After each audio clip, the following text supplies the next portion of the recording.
Helen is about. Oh, Helen started the recording. Thank you, Helen. Thank you very much for joining us today.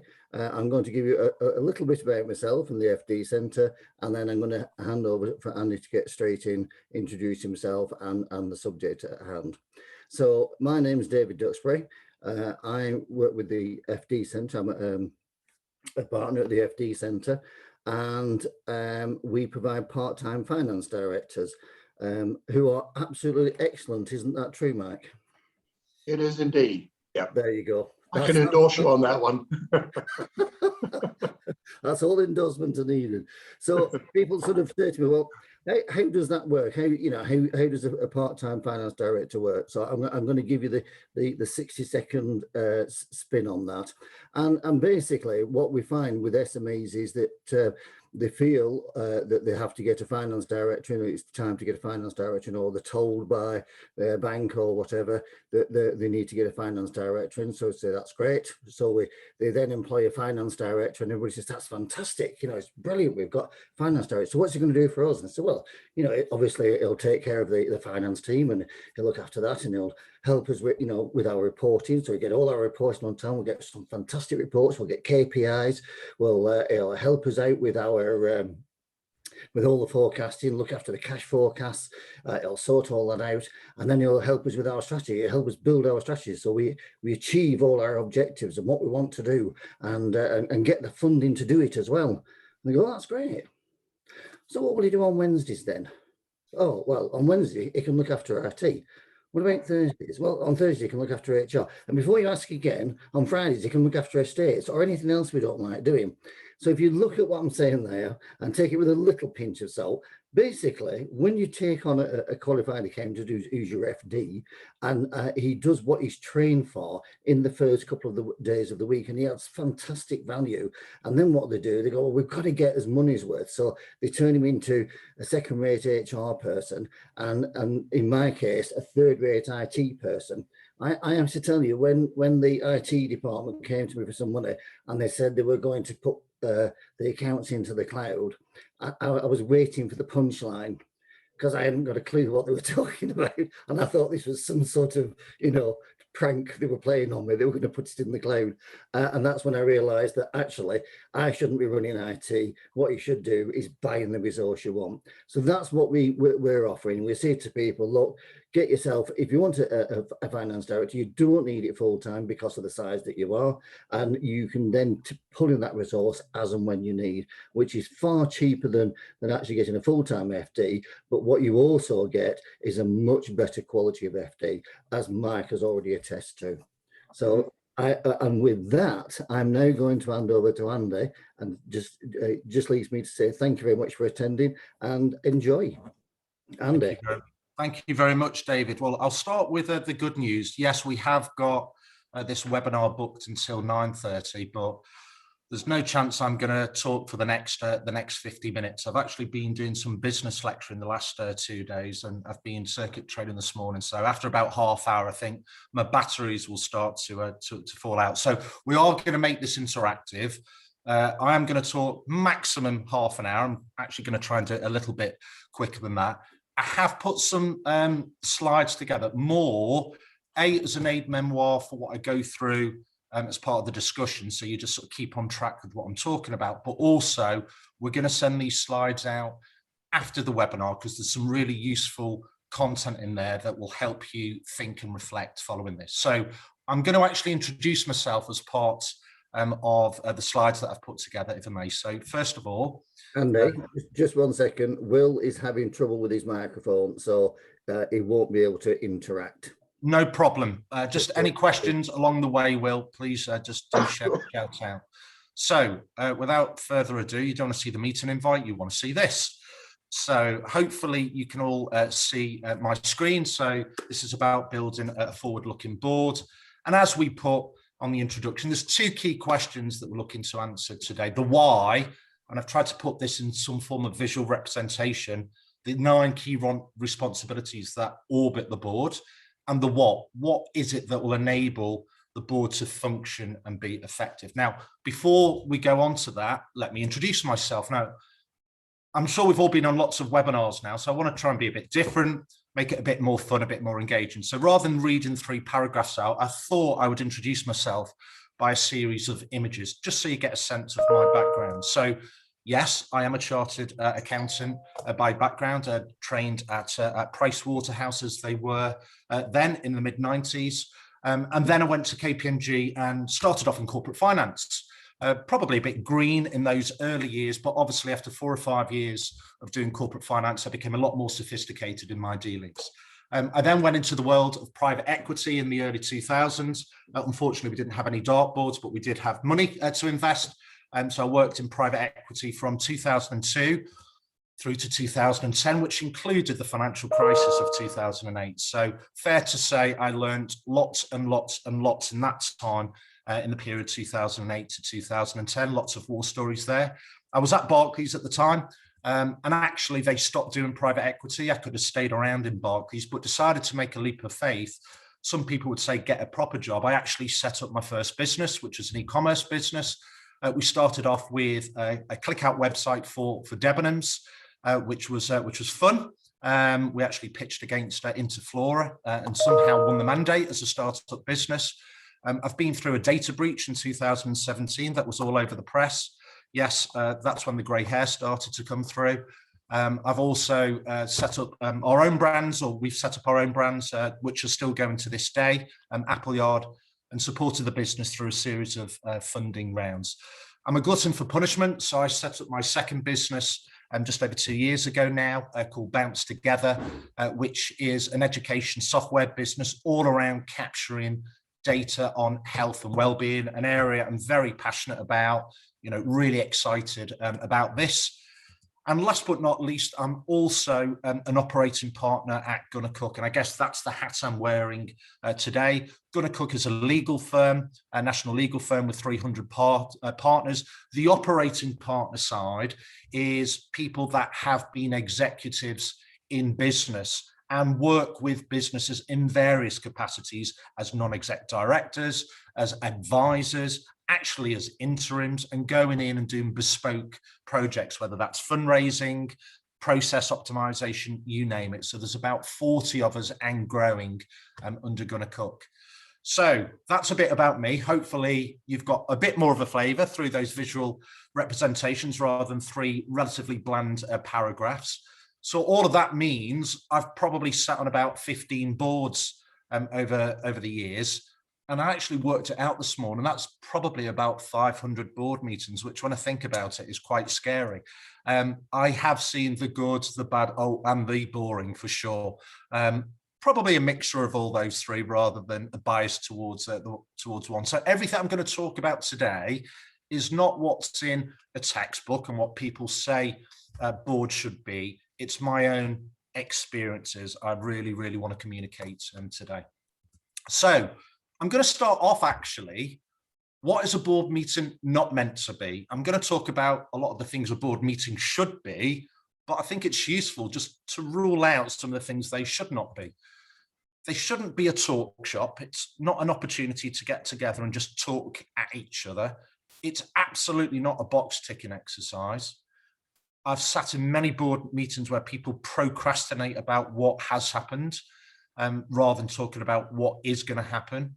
And it's not there to discuss day-to-day sign-offs as well. Again, I've been in lots of board meetings where you're doing, business as usual sign-offs. And it's not certainly looking backwards about what has happened. So just a few pointers before we talk about what should be included for an effective board and building a forward-looking board. Let's just clear the debris of those points now.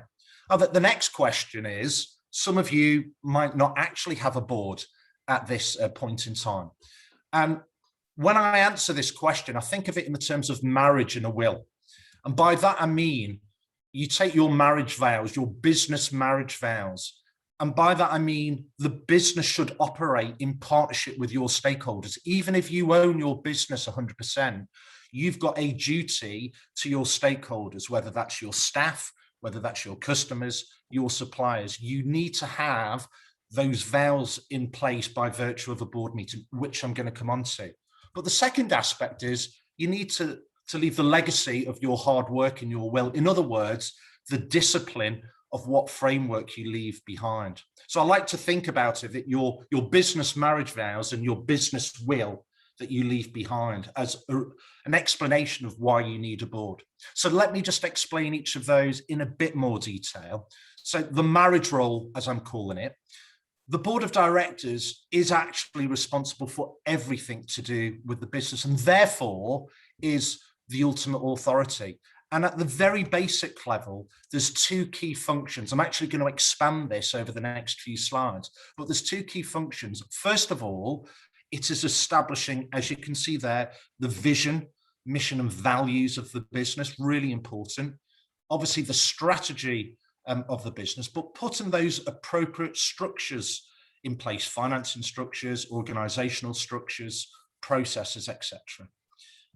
And then the role also encompasses monitoring, and monitoring covers not just company performance, but risk management. I do really believe that risk is not discussed enough in a board meeting. I'm going to come on to this, but the statutory duties and statutory requirements of the board as well, which I'm going to come on to.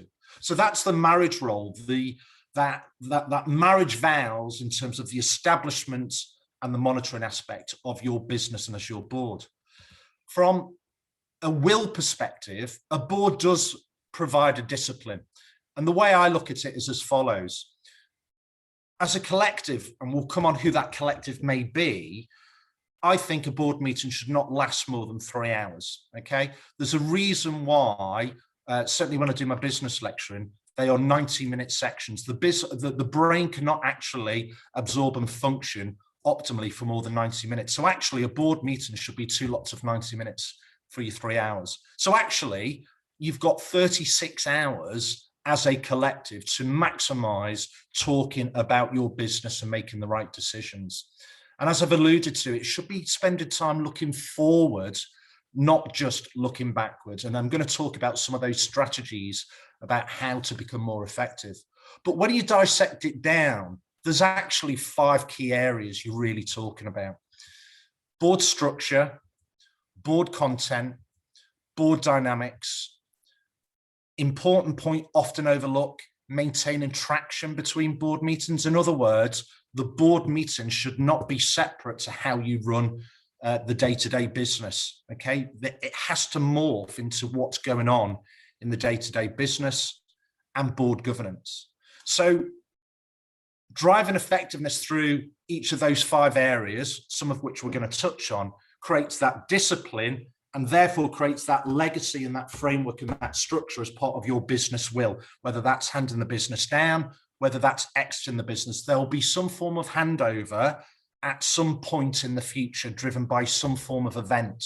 So start to put that discipline and framework in place if you haven't actually got a board in place. So I'm now going to work on the premise that people have got a board in place or are thinking about putting a board in place. And as I've mentioned there's 5 key elements that drive the effectiveness of the board. And as I put in the introduction to this course, I call it the responsibility orbit around the board of directors. And there's 9 points, but all of those 9 points cover one of those 5 areas. And I'm just going to spend a minute or so on each of those. So we've talked about establish and monitor. We've talked about that. That's your business marriage. That's about creating a board structure and those vows that you're taking with your stakeholders. So we've already talked about that. You'll see that all of the boxes I go through now are either yellow or red. So this is my RAG system. And I don't think any business I've ever sat on a board on is doing any of these absolutely fantastically well. So I always think they're amber, they're okay, or red. Actually, a lot of businesses are just not there yet, okay? So they're the first 2. The next one is there's a contract between the board and the shareholders stroke trustees if you're a charity. Now, again, I understand that there might be some businesses that are wholly owned and family businesses, but there's still a contract. There should be a distinguishment between the management team and the board. Okay, it's really important to have that clear distinction. It's the board that runs the business. It's not the shareholders that run the business, although sometimes they can be one and the same. there's actually legal requirements as well. There's legal requirements for a director under the Companies Act 2006. It's 761 pages. So I'm not going to talk about that in too much detail today, but there's some key themes about that: acting within your powers, acting with integrity. But there's also requirements, legal requirements on a business, particularly about producing financial statements on an annual basis that present a true and fair view of the business. So there's some legal requirements there. Governance requirements, big red flag. Okay, the reason I've put this as a red flag is there's been governance requirements around since 1992.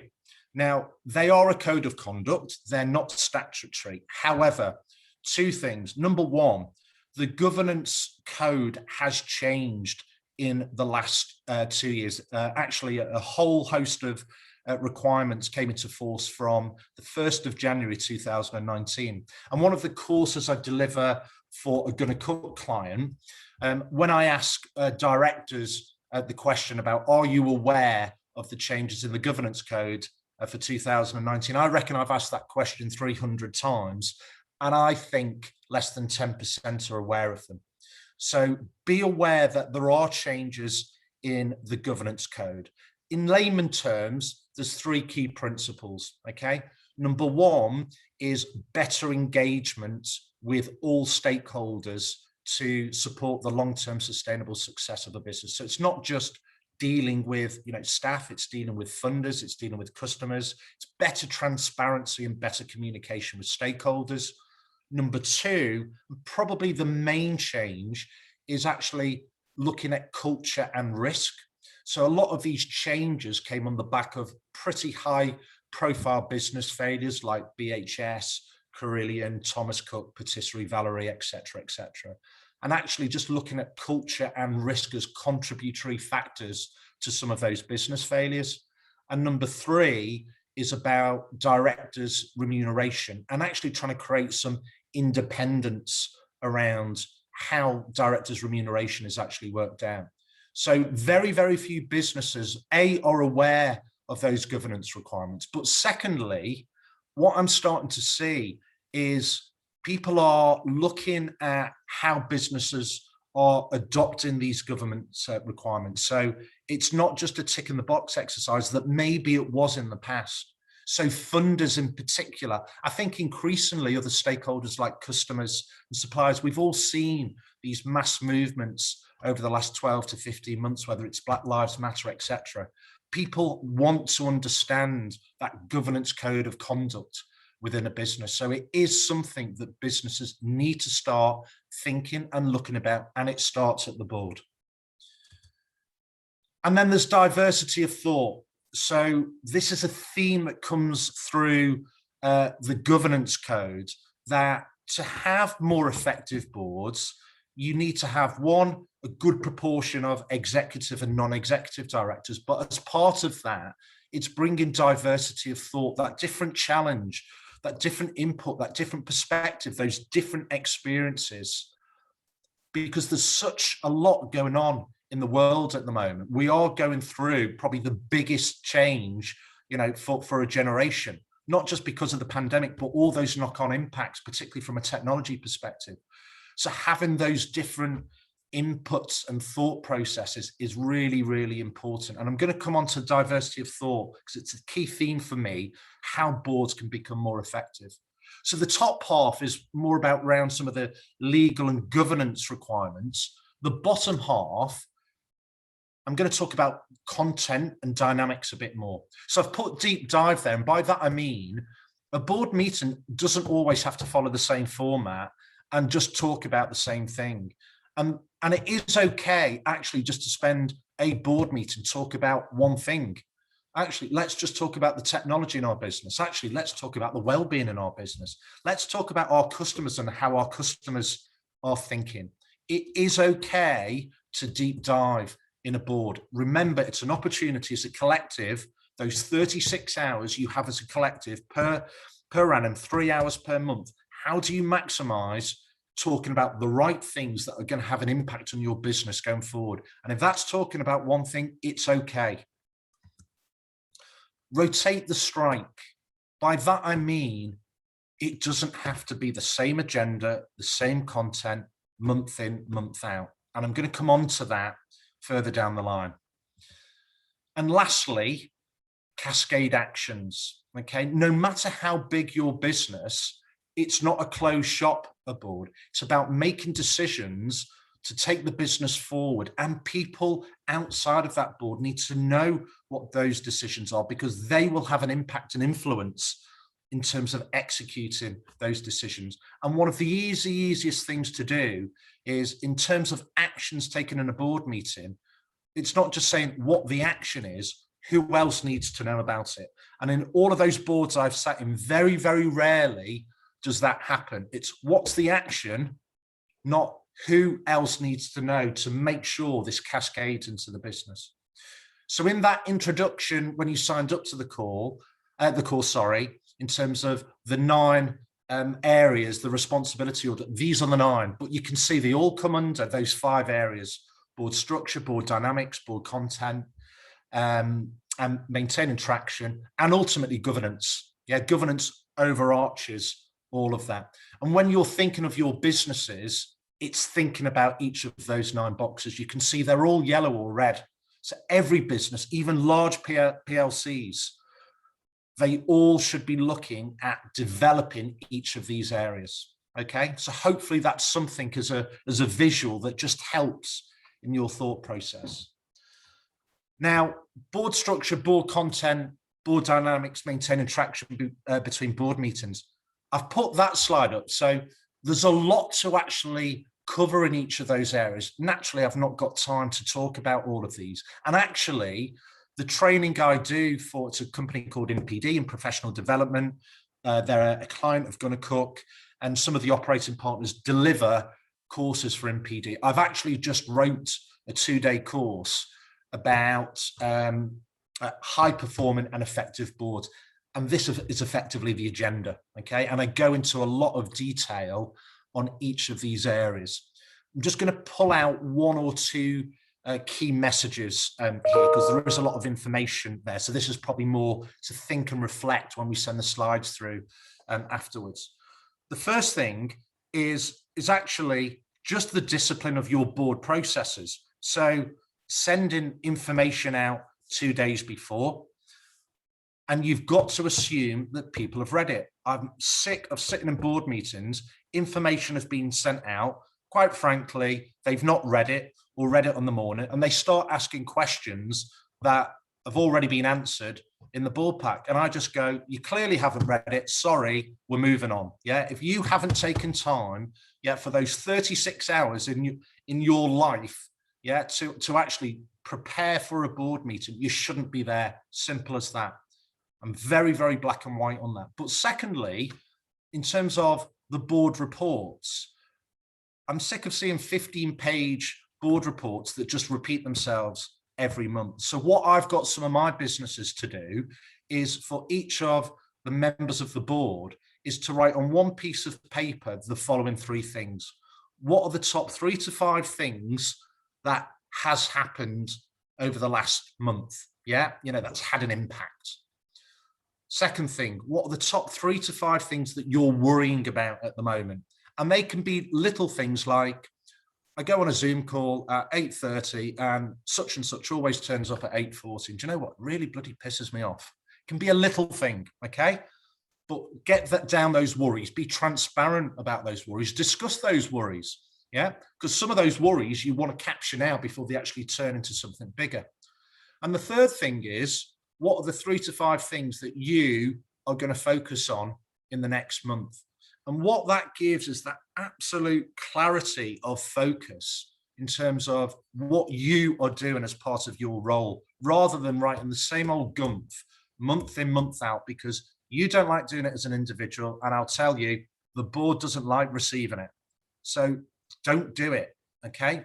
Be very focused. And it works because it gives that clarity of thought. I've talked about diversity of thought. You can introduce diversity of thought in different ways.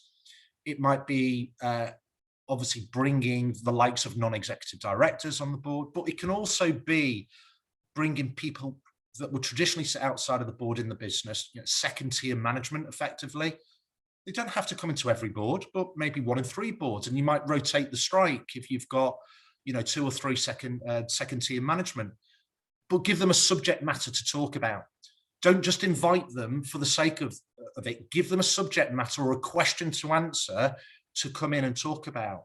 Let them pass on their views, their opinions, but also bring in lawyers, accountants, corporate financiers, the FD Centre, whoever. Bring other people. And even if it's for a half an hour slot, by inviting them to a board doesn't mean they have to sit in on your board meeting for the full 3 hours. It might just be an allocated slot. Let them come in, let them talk, actually use their knowledge. What we used to do in my private equity days, if we were thinking about exiting a business 12, 18 months down the line, we would probably have, for 3 board meetings, we'd get a different corporate financier to come in just to talk about their view about who potential acquirers were, what was going on out there, what were they looking for, what were the value drivers, what were the valuation metrics out there. And they all had a slightly different perspective, but what it also did is give that focus to say, actually, we're not quite ready. We need to go away and spend a bit more time doing A, B, and C. So it's that same thought process. Bring experts in and leverage off their knowledge. Okay. We've talked about getting a good combination of non-execs and execs. I think that's quite important, because there is naturally conflict in some format at some point in a board meeting. And I think a chair stroke non-exec has a very important role to play there. Number 1, to be that independent. Number 2, to actually make sure every person's voice is heard, not just the loudest voice. But thirdly, and I think a lot of businesses get caught into the trap, that they have to resolve and make a decision because it's the board meeting. You don't.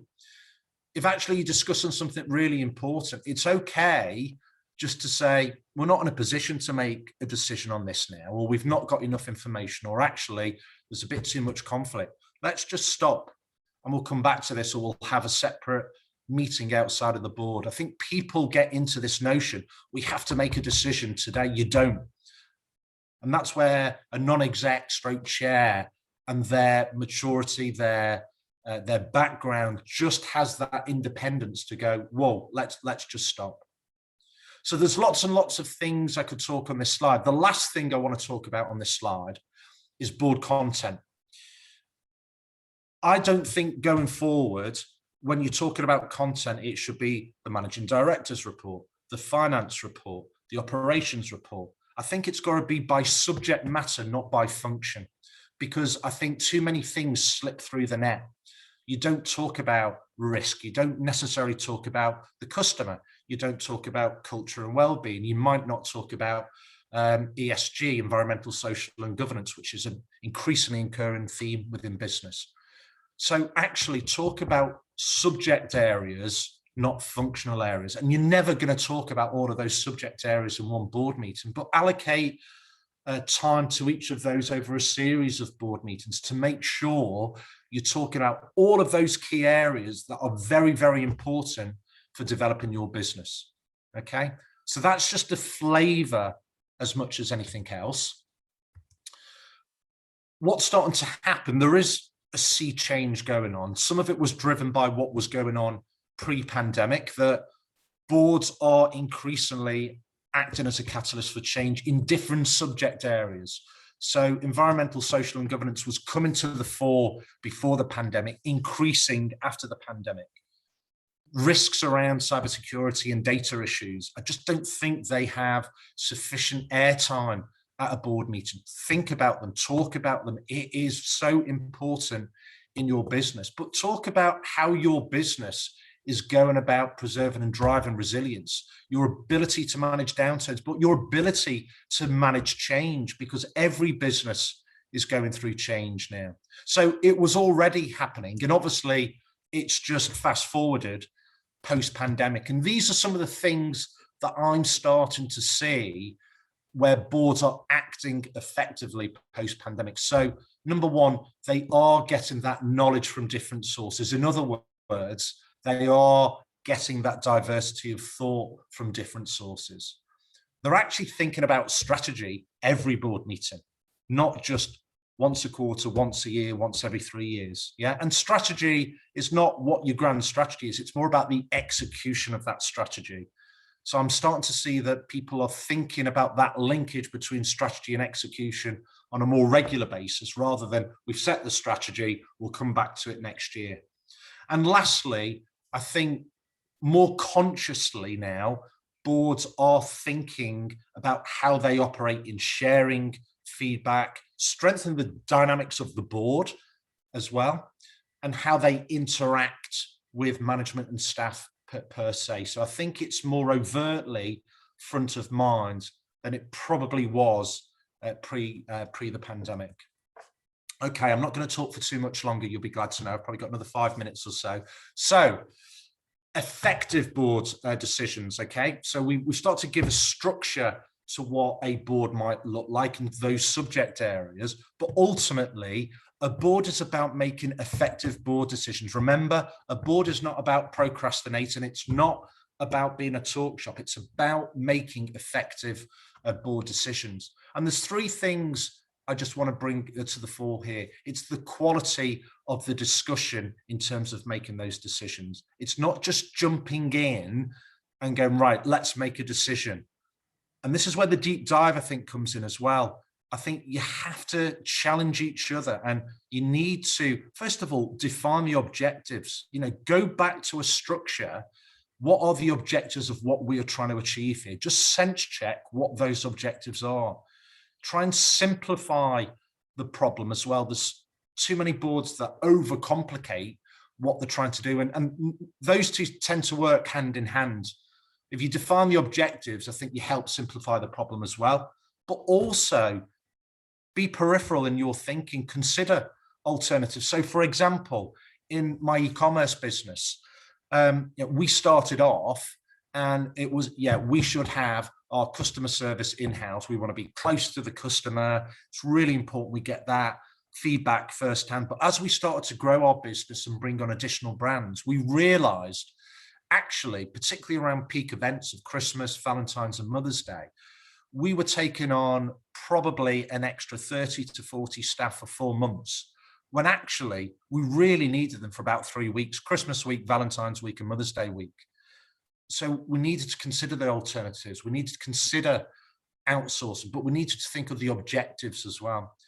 And we worked through, and we actually came with a hybrid model where we did keep some not that core knowledge within our business from a customer service perspective, but actually, the day in, day out, the bread and butter customer service, which is important around peak events, we outsourced. But we thought it through. We just didn't jump to the first thing that presented itself.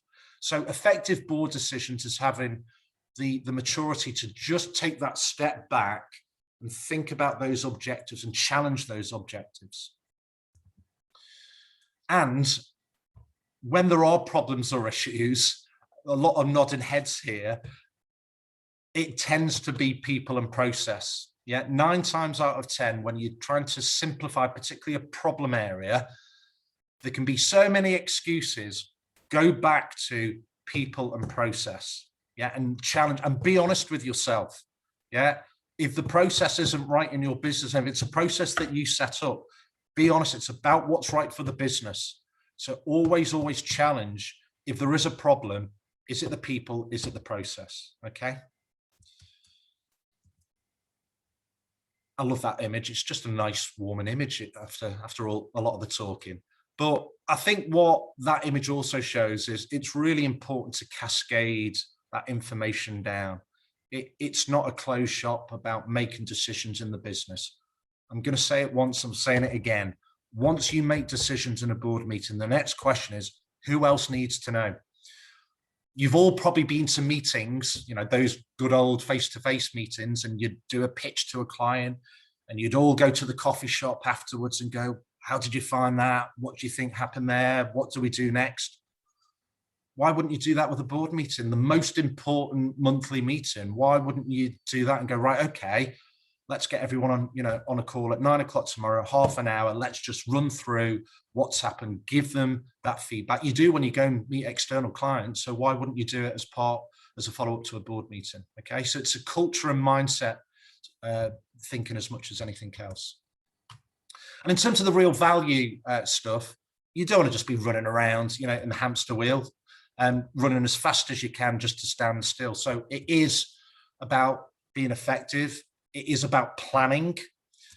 It is about challenge. It is about thinking differently. So as part of that, I think of a board meeting or my next 12 board meetings as a campaign plan.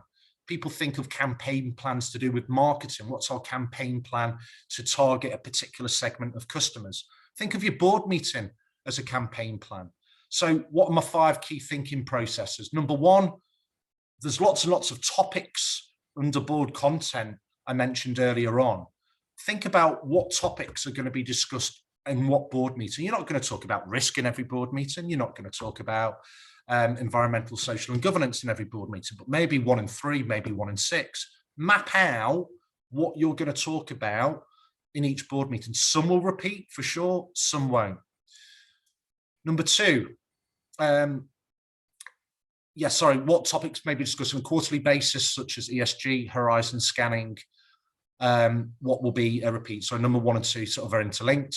Number 3, be agile. Yeah. So this is bringing new content to the board. Don't be afraid to bring new content to the board because something's going on in the business that we need to talk about. If that's going on in the business, if that's the most pressing thing in the business, that's fine. That takes center stage for this board meeting. It's okay to be very agile, not to be too prescriptive. Bring diversity of thought to the board meeting. And that can be, as I've alluded to, it can be internal invites. I quite like the notion of, let's call it your up and coming management, to have shadow boards and actually get them to come in, sort of present for half an hour, maybe once a quarter, even on a monthly basis, but give them some ownership and those external invites. And it's not just lawyers, accountants, suppliers, customers. If you're building collaboration with your suppliers, invite them in for a slot. Invite some of your key customers in. Again, it's a slot, not the full board meeting, but think about the subject areas you want to talk to them about where you're both going to get value out of it.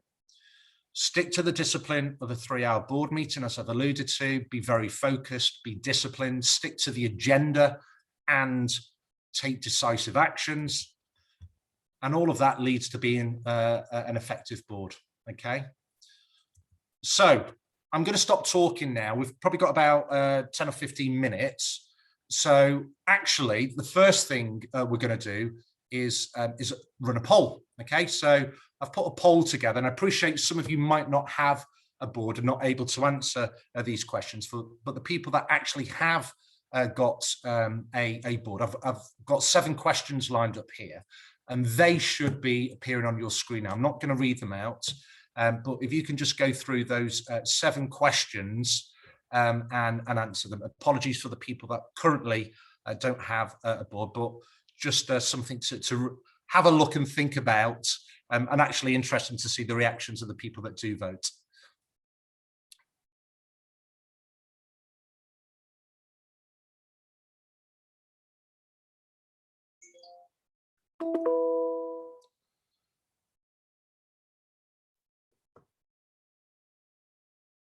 By the way, I can't see individual responses, so it's completely anonymous.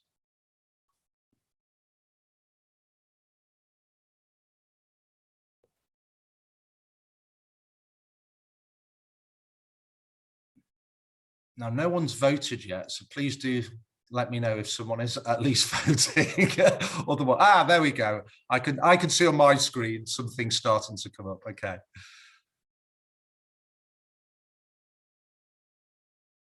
One person's definitely voting. 2. We're up to 2. We're getting there. I feel like I'm in an auction now. 2. Any higher than 2? Can we get to 3? Come on, let's get to 3.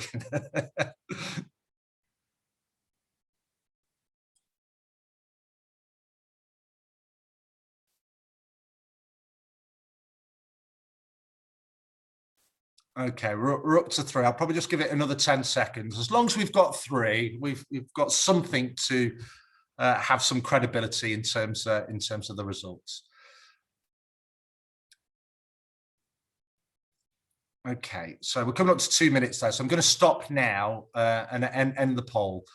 And it's just questions that I ask boards that I sit on after 2 or 3 board meetings. I'm not going to go into the detail there, but you can see the questions and answers. Our board meetings become stale and predictable. Our board is too much of a talk shop. Our board is just too cozy. We're spending too much time on finance and not the key areas. We're not talking about what we really need to talk about. We have strong diversity of thought around our board table. And I regularly come out of board meetings feeling either frustrated, irritated, bored, angry, or confused. So look, I'm asking these questions to you. What I would say, you know, if you have board meetings or you are looking to have board meetings, I think it's a good sense check on a quarterly basis, just to have those 7 questions up your sleeve and talk them through with your board members, just to get their feedback. Yeah, you know, just because you start to have board meetings, you're not necessarily going to get it right on day 1. And to have the most effective board meetings, you don't want those feelings that I've alluded to in that poll to come out. So use those questions as an aide-memoire, as effectively a board personal development plan, to just sense check what your other board members are actually getting out of the board. Right, I am now going to stop talking. I'm going to open up with the first question. It's a very general question, and I will pick on people, by the way, if it goes silent after 30 seconds. What really resonated from what I've just talked about over the last half an hour? What are the 1 or 2 things that really resonated? Well, for me, go on, David, you're okay to answer. I've got no issue with you answering. I'm getting very strange. I can hear okay. Okay. So the whole reason for doing this is because a lot of what you said resonated with me because of the experiences I'd had with boards, and in particular the idea that you produce, you know, everybody produces a report and then they take you through the report. Yeah. And you get, by the time you get to sort of the bit where you're actually going to add any value, you're bored out of your mind, you've forgotten what you were here for, and all you want to do is get the hell out. Yeah. And so for me, the idea of sort of saying, right, you know, and we all know you're supposed to read it beforehand, and we all know that when you turn up, half the people haven't done it. And for me, it's that sort of, well, odd luck, you didn't do it. And if they come to 2 or 3 meetings and they haven't read the reports, well, you've got to say, well, why do you have this person on your board? Because they're not actually doing what is required. So if you've got the accounts there, I mean, fascinating though the accounts are, and so interesting and so insightful that they are, at the end of the day, you know, the report should tell you everything you need to know, and all you should be doing is picking up on things that you didn't understand, or can you have a bit of an explanation on that? Everything else should be already in there. So if we're making losses, the question is not why why have stamps gone up 300% and the losses? Why are we making losses, and what the hell are we going to do about it? So yes, great to know that you're making profits, or great to know that you're making losses, but the question is why, and then what are we going to do to actually stop those losses or increase those profits? So it's about the fact that the focus, which I think most boards don't. They do exactly as you said. They set an agenda up and they say, right, there's the agenda for the year. Fantastic. Yeah. I mean, how well did that work for the people who set their agenda up in January 2020? And then in June 2020, we're still talking about the same things, but didn't bother to talk about the pandemic. You know, it's a living, breathing thing, and it's not what most people seem to think is the idea of a board is it's a function in itself. We have a board meeting, tick, it's done. Right. That's not what it's about. It's about actually directing the company and making sure that works and actually giving effective leadership. So for me, all the things you said there really resonated really well. And the one thing that I definitely took away from all of it was, you've read the report. That's it. We're not going through it in more detail. Yeah. You've read the report. This is the question that's arisen from it. Let's deal with that. Let's move on. And then let's get to the strategy, which is where we want to be, the direction of it, not constantly looking at pages and pages of reports and somebody droning on about it. Yeah. Like I just did for like the last 5 minutes. Sorry. That was, thank you very much for that, David. That was useful. I'm going to get to two perspectives. So to equalise it from the ladies and from the gentlemen. Now there's only 2 gentlemen, and we know Will unfortunately can't speak. So I'll start with Mike, and then I'll come to one of the ladies. So feel free to volunteer before I pick you out. But I'd love to just get your feedback. So over to you first of all, Mike. Yeah, I think there's a lot in there to take on board, a lot to think through. Yeah. And I think that, I'm basically building a management team at the moment. Yeah. So I've been working with David, getting an FD in place, part-time FD. What we've done is identified the key weak areas of the business in terms of the new business going forward. And it's been all about not trying to do too much on an individual basis, but collectively keeping focus and keeping engagement. And I think the other thing is, it's all about, once you've come out of the meeting, there's got to be an implementation plan that actually summarizes what the outline of that meeting's been.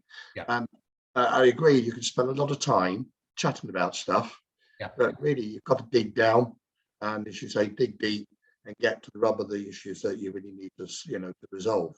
Yeah. And we've got steps ahead of us which are going to be quite meaningful. There's going to be a lot of activity, business building. We're launching a new initiative in the UK in the next few months.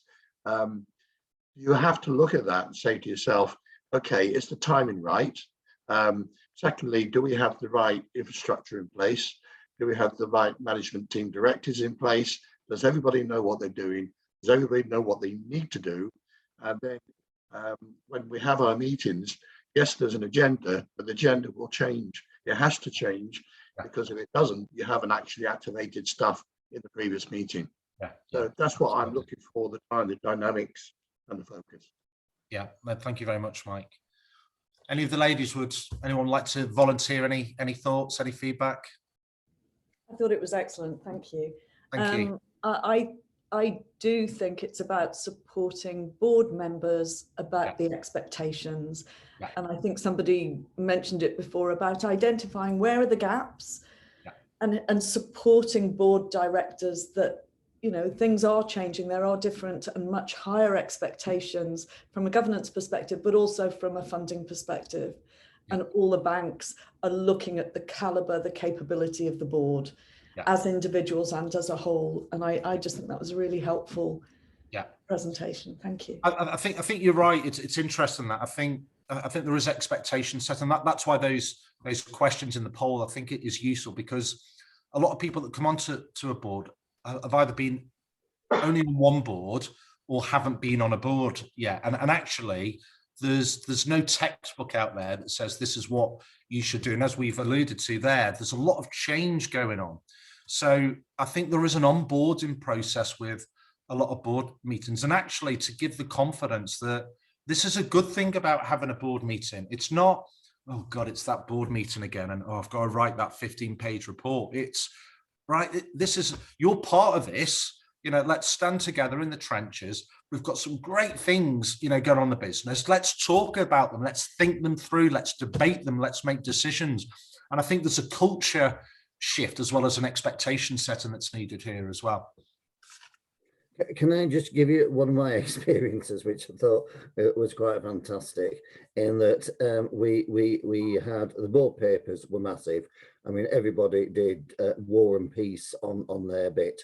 And I was tasked with doing the minutes, and traditionally the minutes came out and that was War and Peace as well. So I said, well, yeah, I'll do the minutes. I said, but I'm not writing or, you know, I mean, basically they could use a dictaphone and just written the whole meeting out, because that's what they were doing. And I said, you know, I said, for me, it's about, yes, you've done the report, actions required, and what action we've taken. So they said, well, if that's the way that you want to do it, that's fine. That's great. So we did talk for 25 minutes, and then they'd say, oh, that's great. So let's move on. And I go, can I just ask? And so, yeah, I said, we're finished with that, have we? And they said, yes. I said, so what did we decide? And there was a complete silence. Now, the whole point of that report was to actually make a decision on what they were going to do in the Northeast. And everybody had completely missed the point that we hadn't made a decision. I said, I've got to write something down. What am I writing? And nobody knew. Because they were bored to bloody death by the fact that they'd had these massive presentations and they'd all switched off. Yeah. And it's okay to actually split the board meeting up, as I alluded to earlier. Yeah, it shouldn't be more than 3 hours, but, you know, that's still a long slog. Split it up, you know, 2 lots of 90 minutes. And any meeting, I think, start with good news. You know, start the tone of your board meeting with good news. It's not just launching straight into, well, let's go through the minutes and let's go. Actually, do you know what? Let's celebrate some really good things that are going on in the business, however big or small. So it sets the tone for what that meeting is going to be about as well. And in a very obvious point, but don't try and talk about 15 subject matters. I'm a big believer, do 3 to 5 things very well, not 10 things okay. So what are those 3 to 5 things that you're going to talk about? And that doesn't mean you have to talk about finance or operations in every board meeting. Yeah. Actually, what are those 3 to 5 things? What's the time allocation against those 3 to 5 things?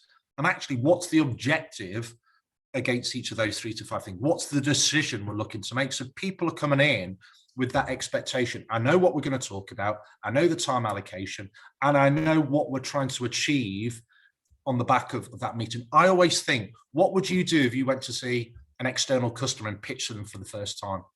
Yeah, you know, you'd set those expectations. You talk through what you want to go through and achieve. That's what a board should be. You do it externally. You've got to do it internally as well.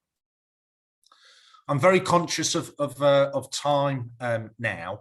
I've got some wrap-up slides which I'm not going to go through because we're going to send the pack together. What we do as part of Gonna Cook, you know, we do work with businesses. We'll do a board review in terms of how effective your board is, and we'll actually, you know, support setting a business up with a board as well as obviously sort of being non-exec directors. If that's of interest, there's obviously no obligation at all. My contact details are at the back of the presentation. Very happy to set up, you know, a no obligation call just to talk things through, some of your thinking, some of your thoughts. Very, very happy to do that. But all of that and my contact details are in the back part of that presentation. So thank you very much. I got through it. I got past the half-hour stage as well, didn't I, without keeling over. So that's good. Thank you very much for attending, and thank you very much for the feedback as well. And hopefully lots and lots for you to think about when you get back into your respective businesses. That was absolutely great, Andy. So That was, yeah. And Helen will send out my contact details as well when she sends out the presentation to you. That's brilliant. Thanks very much. Thank you very much, everyone. Have a great day. Take care. Thank you. Cheers. Bye now. Bye. Bye.